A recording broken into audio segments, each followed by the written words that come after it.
Hormuz প্রণালীর কাছে যুক্তরাষ্ট্রের সেনাবাহিনীর একটি অ্যাপাচি হেলিকপ্টার গানশিপ বিধ্বস্ত হয়েছে। তবে এর 2 পাইলট রক্ষা পেয়েছেন বলে জানিয়েছেন যুক্তরাষ্ট্রের প্রেসিডেন্ট ডোনাল্ড ট্রাম্প। গুরুত্বপূর্ণ এই নৌপথের উপর দিয়ে ওড়ার সময় বিমানটি কেন বিধ্বস্ত হলো তা এখনও স্পষ্ট নয়। আজ ভোরের দিকে প্রেসিডেন্টের বিশেষ বিমান এয়ারফোর্স ওয়ানে ওঠার আগে সাংবাদিকদের সঙ্গে কথা বলেন ট্রাম্প আরও বলেন, আমরা আগামীকাল একটি প্রতিবেদন প্রকাশ করতে যাচ্ছি।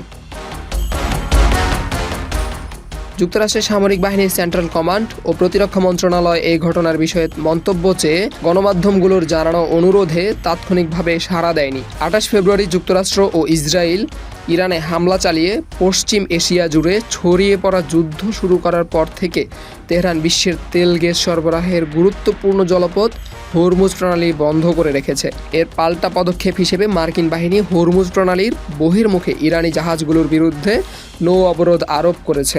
সাধারণত বিশ্বের মোট তেল সরবরাহের প্রায় 1/5 এই নৌপথ দিয়েই পরিবাহিত হয়।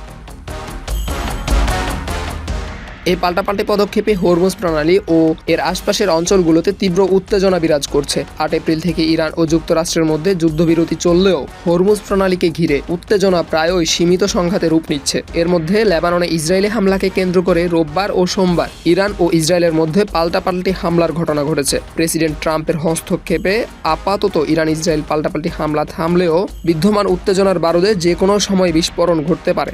এসবের মধ্যেই হরমুজ প্রণালীর কাছে মার্কিন সামরিক হেলিকপ্টার বিধ্বস্তের ঘটনাটি ঘটল।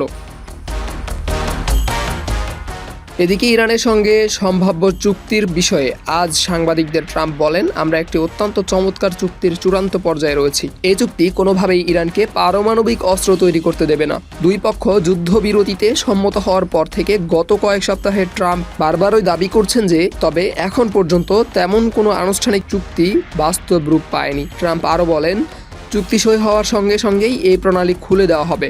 সই করার পরপরই এটি উন্মুক্ত হবে, যা আগামী 2 বা 3 দিনের মধ্যে হতে পারে। Abdullah Al Mamun, news desk, Public Tribune.